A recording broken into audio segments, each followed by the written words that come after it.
जननी जन्म सौख्यानां वर्धनी कुल संपदां पदवी पूर्व पुण्यानां लिख्यते जन्म पत्रिका गजाननं भूतगणादि सेवितं कवित्त जम्बो पलसार पक्षितम उमासुदम सोह विनाश कारणम नमामि विघ्नेश्वर पादपंकजम आदित्याय च सोमाय मंगलाय बुधाय च गुरु शुक्र சனிபியஸ்ச ராகவே கேதவே நமஹா. உலகெங்கும் வாழக்கூடிய நெக்ஸ்ட் ஜென் நேயர்கள் அனைவருக்கும் வணக்கம். நான் உங்கள் டாக்டர் ராஜ்குமார் சிவாச்சாரியார் பேசுகிறேன். எல்லாரும் எப்படி இருக்கீங்க? நலமா இருப்பீங்க நம்புறேன். எல்லாருக்கும் இறைவனுடைய ஆசீர்வாதம் நிறைய இருக்கட்டும். எல்லாருக்கும் இன்பமே சூழ்க எல்லோரும் வாழ்க என்ற வாக்கியத்தின் உண்மையாகும்படி எல்லாருக்கும் தமிழ் மாத ராசி பலன்கள் என்று சொல்லக்கூடிய அளவில் இந்த தமிழ் மாதம் ஆணி மாதம் மேஷ ராசியிலிருந்து மீனராசி வரைக்கும் எப்படி இருக்குது, என்னென்ன பண்ணணும், எப்படி இருக்குது, எதுக்காக இதெல்லாம் சொல்லணும், இதெல்லாம் சொல்லணுங்கிறதே கிடையாது. எதுக்காக நீங்கள் எல்லாரும் அலர்ட்டாக இருக்கணும். எல்லாருமே ஸோ நம்ம உண்மையை நம்ம தெரிஞ்சுட்டோம்னு வச்சுக்கோங்க, நம்ம மைண்ட் செட் பண்ணிப்போம். ஸோ நமக்கு இதெல்லாம் இருக்குது.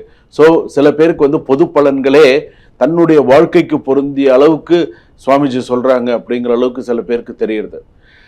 அது சில பேருக்கு 90% வரைக்கும் ஒத்து போகும். சுவாமி ஏதாவது என்ன உண்டோ, ஃபேக்ட் என்ன உண்டோ சில சுவாமி அப்படியே சொல்லிடுறாங்க அப்படின்னு சொல்லுவோம். ஸோ அந்த அளவுக்கு இருக்குது. ஆனால் இதில் நான் ஒரு விஷயம் வந்து என்னென்னா, நம்ம தெரிஞ்சுக்கிறோம், அவ்வளோதான். நம்ம ஜாதகத்தை பற்றி நம்ம முழுமையாக நம்ம கற்றுக்குறோம், தெரிஞ்சுக்கிறோம். அதுக்கு தகுந்த மாதிரி நம்ம மைண்ட் செட் பண்ணிக்கிறோம். நமக்கு நல்லது எது, கெட்டது எது, எந்த மாதத்தில் நல்லா இருக்கணும், எந்தெந்த நாள் நமக்கு அனுகூலமான நாட்கள், சந்திராஷ்டிரம அமைப்பு, நம்ம அதுக்கு தகுந்த மாதிரி நம்ம தெய்வ வழிபாடுகள் எல்லாமே நம்ம செய்ய தான் நம்ம வாழ்க்கையில் அடுத்த கட்டத்துக்கு நம்மளால் முன்னேறி போக முடியுது. அவன் அருளாலே அவன் தாள் பணிந்து அப்படின்னு சொல்லும்பொழுது எங்கும் நிறைந்த சிவபெருமானுடைய அருள் நமக்கு எல்லாருக்கும் இருக்கணும். சுவாமி அம்பாளுடைய பரிபூர்ண அருள் எல்லாருக்கும் இருக்கணும். அதனால தான் இந்த 12 ராசி பலன்கள் சொல்லும்பொழுது இந்த மாதத்திற்கான பரிகாரங்கள், இந்த மாதத்திற்கான சில விஷயங்கள் சொல்லும்பொழுது அதை நீங்கள் அப்படியே கேட்டு சில விஷயங்கள் நீங்கள் செய்யும்போது உங்களுக்கு சில விஷயங்கள் சாதகமாக இருக்கும். உங்களுக்கு என்ன ப்ளஸ் என்ன மைனஸ்ன்றது உங்கள் ராசிக்கு நீங்கள் கேட்டிருப்பீங்க, எங்கேயும் ஸ்கிப் பண்ணாங்க பார்ப்பீங்க. ஸோ உங்களுக்கு எல்லாமே தெரியும். அப்போ இதுக்கப்புறம் இந்த ஆணி மாதத்தில் எப்படி இருக்கணும் அப்படிங்கிறத தெரிஞ்சுக்கலாம். வாங்க வீடியோ கடைசி வரைக்கும் ஸ்கிப் பண்ணாமல் பாருங்கள். அப்போ தான் குருக்கள் என்ன மந்திரங்கள் சொல்கிறார் அப்படிங்கிறது கடைசி வரைக்கும் தெரிய வரும். கன்னிராசி நேயர்களே, கன்னிராசிக்கு எப்படி இருக்கு? உத்திர நட்சத்திரம் கன்னிராசி, ஹஸ்த நட்சத்திரம் கன்னியாராசி, சித்திர நட்சத்திரம் கன்னியாராசி. வேலை பளு அதிகரிக்கும். ரொம்ப கஷ்டமாக தான் இருக்கும். வேலை செய்யறதுக்கே கஷ்டமாக தான் இருக்கும். இன்னொன்று, சில பேருக்கு வந்து இடமாற்றம், துறை மாற்றம் வருவதற்கான வாய்ப்புகள் உண்டு. பெரிய பெரிய பதவியில் இருப்பவர்களுக்கெல்லாம் ஓரளவுக்கு கொஞ்சம் வந்துடுவாங்க. பிஸ்னஸில் இருக்கிறவங்களாம் ஓரளவுக்கு கொஞ்சம் மேனேஜ் பண்ணின்னு வந்துடுவாங்க.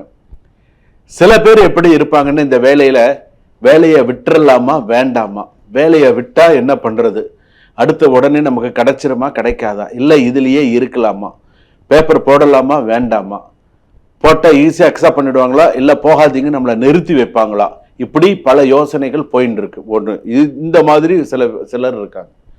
சிலருக்கு வந்து நான் நேரடியாகவே கேட்பேன், வேலை கிடைச்சி ஏன் போக மாட்டேங்கிறீங்கன்னு தான் நான் கேட்பேன்.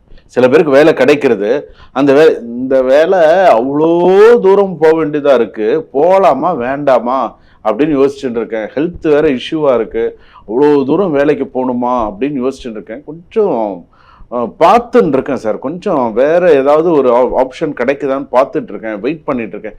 கிடைச்சதை பயன்படுத்திக்காம வேற வாய்ப்புக்கு எவ்வளோ நாளைக்கு தான் வேலைக்கு போகாம வீட்டிலே இருப்பீங்க சொல்லுங்க பார்க்கலாம். இப்படி வெளில போறது வருது, இங்க பாக்குறது, அவனை பாக்குறது, இங்க போறது, கிழக்க போறது, மேற்க போறது, இப்படியே கன்னிராசிக்காரர்கள் பார்த்துட்டே இருந்துட்டா சரியாயிடுமா? வேலையில இருப்பவர்களுக்கு பிரச்சனை இல்லை, வேலை இல்லாமல் இருக்கிறது எவ்வளவு பிரச்சனை தெரியுங்களா? பணம் சம்பாதிக்கிறதுங்கிறது சின்ன விஷயம் கிடையாதுங்க. நான் ஆரம்பத்திலே சொன்னேன், இந்த ஒரு கொடிய உலகம்னு நான் சொன்னேன். இந்த பணம் சம்பாதிக்கிறதுல சின்ன விஷயம் இல்லை, அது ஒரு கலை. நீ சம்பாதிக்கணும், அது ஒரு கலை. எப்படி சம்பாதிக்கணும், பணம் எப்படி சம்பாதிக்கணும் பாருங்க. சில பேர்லாம் பாருங்க, அது நேர்மையா சம்பாதிக்கிறவங்கலாம், கஷ்டப்பட்டு உழைத்து சம்பாதிக்கக்கூடியவர்கள்லாம் இருக்காங்க.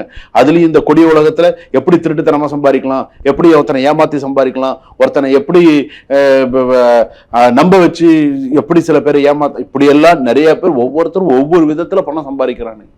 அப்படியெல்லாம் இருக்கிற கன்னிராசிக்காரர்கள், உங்களால நேர்மையா பணம் சம்பாதிக்க முடியாதா? ஒரு வேலைக்கு போய் கஷ்டப்பட்டு பணம் சம்பாதிக்க முடியாதா? நினைச்சு பாருங்க, முடியும், உங்களால முடியும். ஆனா நீங்க செய்ய மாட்டீங்க. ஏன்னா நீங்க தான் கற்பனை பண்ணிட்டு, கற்பனை உலகத்துல வாழக்கூடியவர்களாச்சு. நீங்க தான் கஷ்டப்பட்டாதானுங்க எல்லாமே. கஷ்டப்படாம எதுவுமே கிடைச்சிருமா? அதுதான் இப்ப நான் சொல்ற வார்த்தைகள் உங்களுக்கு எப்படி இருக்குன்னு தெரியாது, ஆனா இதுதான் நிதர்சனமான உண்மை. அதுதான் ஒண்ணு. தொழில் விஷயத்துல ஓரளவுக்கு நல்லா இருக்கும். கணக்கு ஆவணங்கள், சில விஷயம், மருத்துவம், கல்வி, கணினி, ஆலோசனை, ஆன்லைன், சில தொழில்கள்லாம் சிறப்பா இருக்கும். பிரச்சனை இல்லை. பிசினஸ் பண்றவங்க எல்லாம் ஓரளவுக்கு கொஞ்சம் சமாளிச்சிருவீங்க, ஓரளவுக்கு மேல கொண்டு வந்துருவீங்க. பிரச்சனை இல்லை.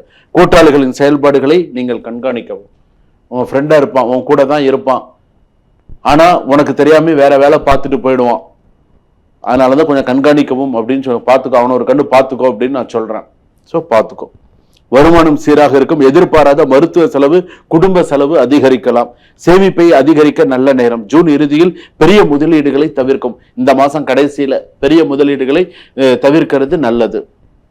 குடும்பத்துல உங்கள் ஆலோசனைக்கு நல்ல மதிப்பு இருக்கும். சகோதர சகோதரியுடன் இருந்த மனக்கசப்பு நீங்கும். வீட்டில் சுப நிகழ்ச்சிகள் திட்டமிடப்படலாம். ஸோ நிறைய நல்ல விஷயங்கள்லாம் நடக்கும். காதல் உறவுகளில் நல்ல தெளிவு இருக்கும். திருமண பேச்சுவார்த்தை சாதகமாக. திருமணமானவர்களுக்கு குடும்ப பொறுப்புகள் அதிகரிக்கும். ஸோ நன்னா இருக்கு, சிறப்பா இருக்கு. கொஞ்சம் வர வேண்டிய பணம் எல்லாம் வந்துடும். ஸோ கவலைப்படாம இருங்க, ஓரளவுக்கு வந்துடும். சில பேர் இந்த கோர்ட்டு கேஸுன்ற அளவுக்கு போவாங்க, பணம் கொடுக்கல, நான் கோர்ட்டு கேஸுக்காக நான் போறேன், அங்கே போறேன், இங்கே போறேன் போவாங்க. ஆனால் அதெல்லாம் தாண்டி ஓரளவுக்கு ஏதாவது ஒரு நல்ல விஷயங்கள் நடந்துடும். கல்வியில் மாணவர்களுக்கு கவனம் தேவை. வெளிநாட்டு கல்வி முயற்சிகள் முன்னேற்றம். ஆசிரியர்கள் மற்றும் வழிகாட்டுதலின்படி ஆதரவு கிடைக்கும். ஆசிரியர்கள் சொல்றதை கேளுங்க, அப்பதான் சிறப்பு. ஒண்ணு. ரெண்டாவது, சொத்து, வீடு, நிலம் வாங்கும் யோகம் சில பேருக்கு உண்டு. ஆவணங்களை முழுமையாக பார்த்து சரிபார்த்து கையெழுத்திடவும். ஸோ அந்த மாதிரி சொல்றது. ஸோ கொஞ்சம் பார்த்து இருந்துக்கோங்க. பழைய வழக்குகளில் மெதுவான முன்னேற்றமும். அரசு தொடர்பான விஷயங்களில் அலட்சியம் காட்டாதே. ஸோ கொஞ்சம் கரெக்டா பார்த்துக்கோ. மனம் மறைந்திருந்த திறமைகள் வெளிப்படும். சமூக ஊடகங்களில் நல்ல வரவேற்பு கிடைக்கும் அப்படின்னு சொல்லியிருக்கு. வெளிநாட்டில் வேலை செய்யறவர்களுக்கெல்லாம் சிறப்பா இருக்கும். வெளிநாட்டில் இருப்பவர்களுக்கெல்லாம் சிறப்பா இருக்கும். வேலை மற்றும் முயற்சி செய்பவர்களுக்கெல்லாம் சிறப்பா இருக்கும். விசா மற்றும் குடியேற்ற ஆவணங்களில் கவனம் தேவை. இமிகிரேஷன்ஸ் சம்பந்தப்பட்டது, உங்களுடைய சில விஷயங்கள் எல்லாம் கொஞ்சம் பேப்பர்ஸ் எல்லாம் கொஞ்சம் பார்த்து கரெக்டா பண்ணிட்டு உள்ள போங்க. செரிமானம் மற்றும் குடல் நரம்பு சோர்வு போன்றவற்றில் கவனம் தேவை. உடல்நிலையும் கொஞ்சம் கவனமா இருக்கும். அதிக யோசனை காரணமாக தூக்கமின்மை இருக்கலாம். ஸ்லீப்பிங் டிஸ்டர்பன்ஸ் சில பேருக்கு இருக்கும். நடைபயிற்சி, தண்ணீர் மற்றும் அதிகம் குடிப்பது நல்லது.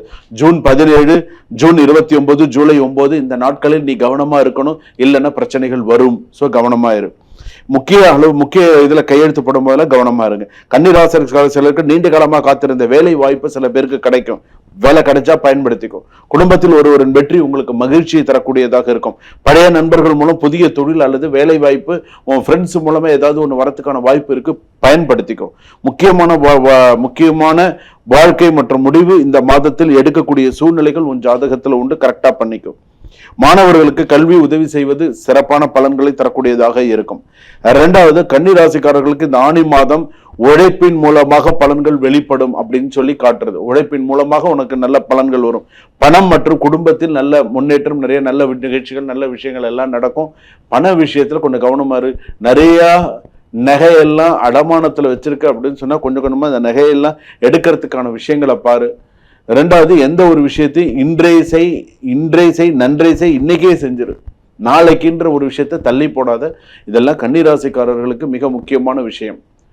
அதே போல இந்த வருஷத்துல நீ இப்போ ஒரு வெளிநாட்டுல இருக்கனா, ஒரு நாட்டுல இருந்து இன்னொரு நாட்டுக்கு வேலை விஷயமா போறதுக்கான வாய்ப்புகள் கூடி வரும். சுபம்.